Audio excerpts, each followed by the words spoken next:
তোমরা কিন্তু আমার মান সম্মান নষ্ট করতেছো, এটা কিন্তু একদম উচিত না।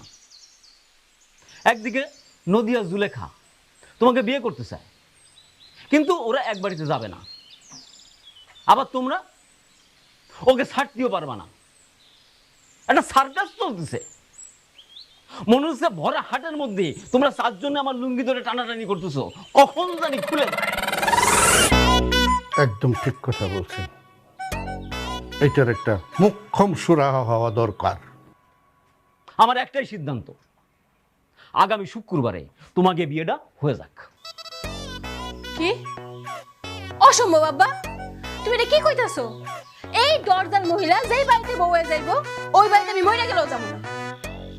এই কি কইলি? হ্যাঁ, তুই কি মনে করছস তুই যে বাড়িতে যাবি ওই বাড়ি থেকে আমি হাসতে হাসতে একেবারে তোর পিছনে পিছনে চলে যাবো? জীবনও যাবো না। দেখি তো হাই তো চুপ কর।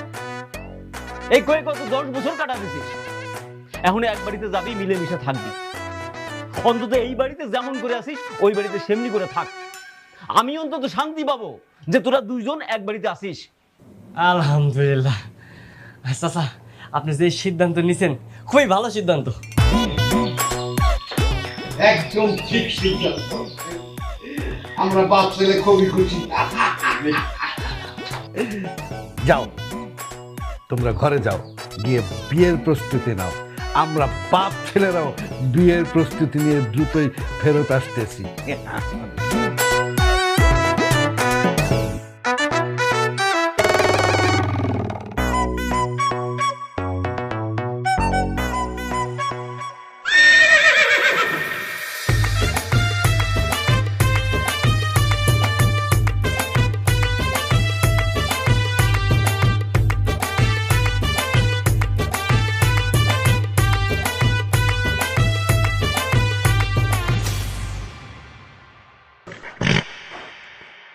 হ্যাঁ হ্যাঁ আব্বা, বাড়ির উঠানে ঘোরাইলে থেকে।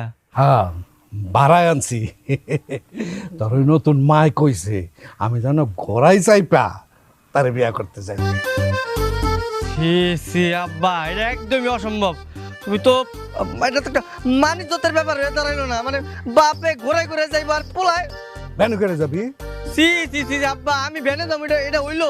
আমি ঘোরাই যাবো, তুমি ভ্যানে যাও। বাবা, আমি আরো ঘোড়া খুঁজছি, পাই না। কিছুদিন আগে তো ঘোড়া সব জব করে খাইয়া বেলাইছে, কি করব? আমি কিছু বুঝি